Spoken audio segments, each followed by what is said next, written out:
박근혜 대통령의 퇴진을 촉구하는 전북도민들이 전주 관통로에서 총궐기 촛불 집회를 열었습니다. 10,000명에 가까운 역대 최대 규모로 국정을 멋대로 운영한 정권의 성남 민심을 짐작할 수 있습니다. 8년 동안 3차례나 공사 중단을 반복한 군장 산업단지 연안도로 공사가 올 연말 준공을 앞두고 보상과 이주 갈등을 겪고 있습니다. 김영란법으로 불리는 청탁금지법 시행 이후에 사회복지공동모금회의 모금 실적이 급감해서 연말 저소득층 지원에 빨간불이 켜졌습니다. 안녕하십니까. JTBC 8시 뉴스입니다. 박근혜 대통령의 퇴진을 촉구하는 전북도민 2차 총궐기 대회가 오늘 전주 관통로에서 열렸습니다. 주최 측 추산 10,000명에 가까운 전북도민들이 손에 촛불을 들었습니다.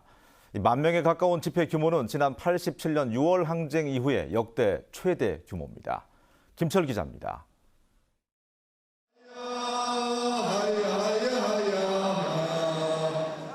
전주 관통로가 박근혜 대통령의 퇴진을 촉구하는 시민 촛불로 가득 찼습니다. 쌀쌀한 날씨에도 불구하고 수많은 시민들이 촛불을 들고 대통령에게 준엄한 심판의 목소리를 냈습니다. 수능 시험을 마친 고3 수험생은 물론 어린 중학생까지 자유 발언대에 올라 대한민국의 미래를 걱정했습니다. 정말 슬프고 참담한 일이었습니다. 대한민국이 역사상 이런 적이 없었습니다. 어린 자녀에게 역사의 현장을 보여주겠다며 집회장을 찾은 부모도 많았습니다. 이런 문화는 한 번 정도는 접해보고 싶었어요. 마무리까지 잘 참여하고 아이들한테 좋은 본보기 모습 보여주고 싶습니다. 오늘 집회에 참여한 인원은 주최 측 추산 10,000명, 경찰 추산 5,000명입니다. 전주에서 10,000명이 집회에 참여한 건 87년 6월 항쟁 이후 역대 최대 규모입니다. 반드시 우리 사회가 건강한 사회로 나아갈 수 있도록 또 민주주의 사회가 온전히 건설될 수 있도록 저희들도 최선을 다해서 노력하도록 하겠습니다. 오후 내내 전주 관통로 주변에 차량 통행이 제한되면서 극심한 교통 혼잡을 빚었지만 많은 시민들은 기꺼이 총궐기 대회를 응원했습니다. 전북 비상시국회의는 다음 주 토요일 서울 광화문에서 열릴 대규모 촛불 집회에도 10,000명이 넘는 전북 도민들이 참여할 것으로 내다봤습니다. 국정농단에 분노한 전북의 촛불이 시간이 갈수록 수그러들기는커녕 점점 활활 더 타오르고 있습니다. JTBC 뉴스 김철우입니다. 군장산단 연안도로는 8년 동안 3차례나 중단이 반복되는 우여곡절을 겪었는데요.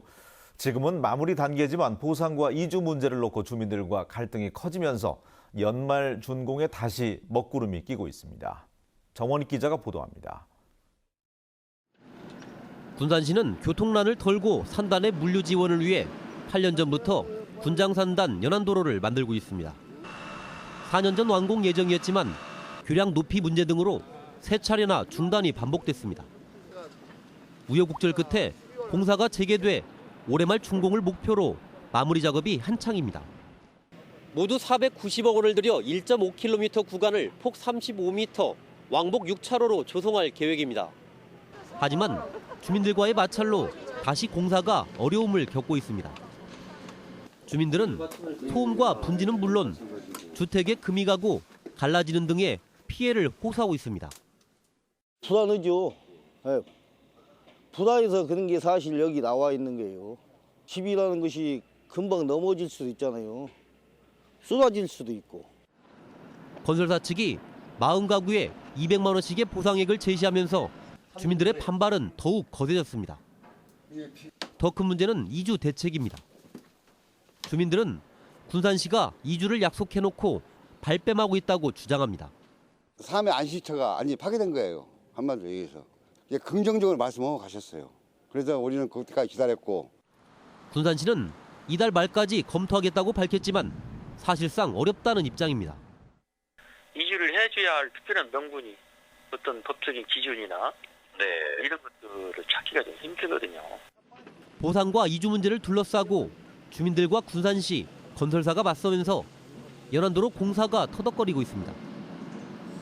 JTBC 뉴스 정원익입니다.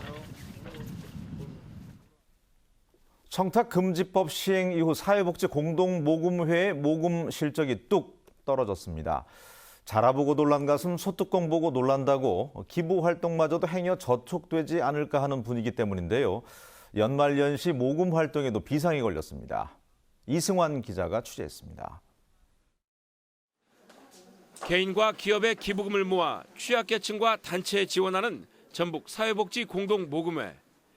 지난 9월 28일 시행된 청탁금지법의 불똥이 난데없이 공동 모금회까지 튀었습니다.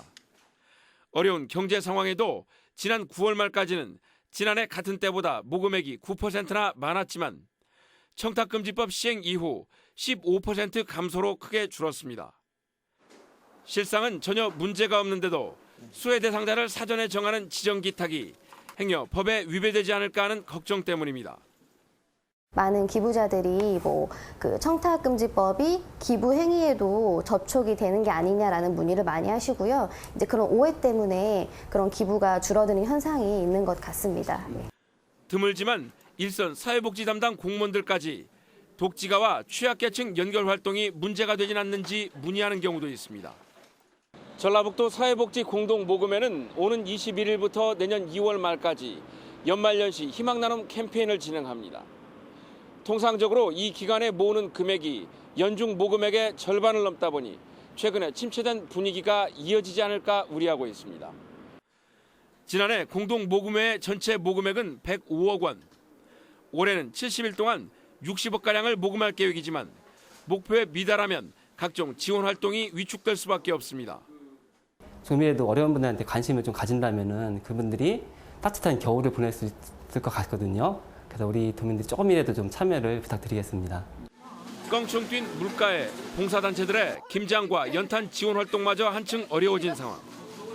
경기가 어려울수록 더욱 힘겨워지는 취약계층을 위해 청탁금지법에 대한 막연한 오해를 풀고 온정의 손길을 내밀 때입니다. JTB 뉴스 이승환입니다. 추운 겨울을 앞두고 어려운 이웃들에게 연탄을 기부하는 행사가 이어졌습니다. 원광대학교 병원과 원누리 후원회는 병원 직원들의 자발적인 후원금으로 연탄 14,000장을 구입해서 익산과 군산의 불우 이웃 70여 가구에 직접 전달했습니다. 원광대 병원은 지역사회와 함께 훈훈한 사회를 만들기 위해서 매년 연탄을 기부하고 있습니다. 전북대학교 동아리 가운데 하나인 에포크도 연탄 2,000장을 구입한 뒤에 전주 연탄은행과 함께 서신동 주민들에게 직접 연탄을 전달하는 봉사활동을 펼쳤습니다. 오늘 연탄 기부에 동참한 원광대학교 직원들과 전북대 동아리 에포크 회원들은 연탄을 기부받은 이웃들이 따뜻한 겨울을 나기를 기원했습니다. 연말연시를 맞이해서 저희 구성원들의 따뜻한 마음을 모아서 지역 주민들에게 훈훈하고 따뜻하고 감사한 마음을 전달하기 위해서 이런 자리를 마련하게 되었습니다. 전주 한옥마을 주변에서 막걸리를 주제로 첫 축제가 열렸습니다. 전북음식문화관광진흥원과 한문화국제포럼은 맛과 멋의 고장인 전주에서 음식과 문화를 융합한 축제를 널리 알리기 위해서 막걸리 아리랑이라는 주제로 첫 막걸리 축제를 준비했습니다. 주최 측은 내년에도 막걸리 축제를 계속해서 열기로 했습니다. 막걸리 하면 전주고 또 전주하면 막걸리인데 우리 막걸리 아리랑인 전주라고 이름을 줘서 막걸리 축제를 제일 처음으로 시작하게 됐습니다. 전북현대가 이 시각 현재 전주 월드컵 경기장에서 아랍에미레이트 알아인과 아시아축구연맹 챔피언스리그 결승 1차전을 치르고 있습니다. 전북현대는 후반전 현재 상황 1대1로 상황을 이어가고 있습니다. 2차전은 다음 주 토요일 아랍에미레이트에서 열리게 됩니다. 전북현대는 지난 2005년에 아시아축구연맹 챔피언스리그에서 우승한 뒤에 10년 만에 다시 우승에 도전하고 있습니다. 오늘 오전 7시 20분쯤 전주시 중화산동 은하아파트 사거리에서 시내버스와 24인승 미니버스 그리고 승용차가 잇따라 부딪혔습니다. 이 사고로 미니버스에 탄 승객 7명이 경상을 입어서 병원에서 치료를 받고 있습니다. 경찰과 소방당국은 빗길에 차들이 미끄러지면서 사고가 난 것으로 보고 정확한 사고 경위를 조사하고 있습니다. 전북경제통상진흥원이 수도권 유통매장 판촉 행사에 참여할 중소기업을 모집합니다. 경제통상진흥원은 다음 달 1일부터 2주간 수도권 유통업체인 킴스클럽과 식자재왕 점포에서 식자재와 생활용품 판촉 행사를 열기로 하고 도내 관련 업체들의 참가를 지원할 예정입니다. 희망업체는 21일까지 신청하면 되고 판촉 행사를 마친 뒤에 실적이 우수할 경우 해당 유통업체의 정규 입점이 추진됩니다. 교육부가 선정한 교육과정 우수 유치원의 도내 유치원은 한 곳도 포함되지 않은 것으로 나타났습니다. 전북교육청은 유치원 4곳의 희망을 받아서 최종 3곳의 유치원을 교육부에 신청했지만 모두 탈락했다고 밝혔습니다. 이번에 교육과정 우수 유치원에 선정된 유치원은 전국적으로 54곳이며 한 곳도 선정되지 않은 곳은 전북과 제주뿐입니다. 전라북도가 파견 공무원을 복귀시키기로 해서 내년 초 정기 인사의 폭이 줄어들 것으로 보입니다. 최근 전라북도 의회 허남주 의원은 공무원들을 산하기관에 파견하는 제도가 직무 대리를 남발하고 인력 낭비를 초래하고 있다며 개선을 촉구했습니다.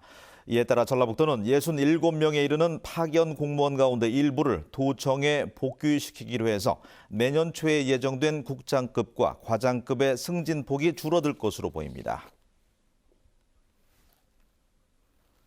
계속해서 SBS 뉴스 시청하시겠습니다.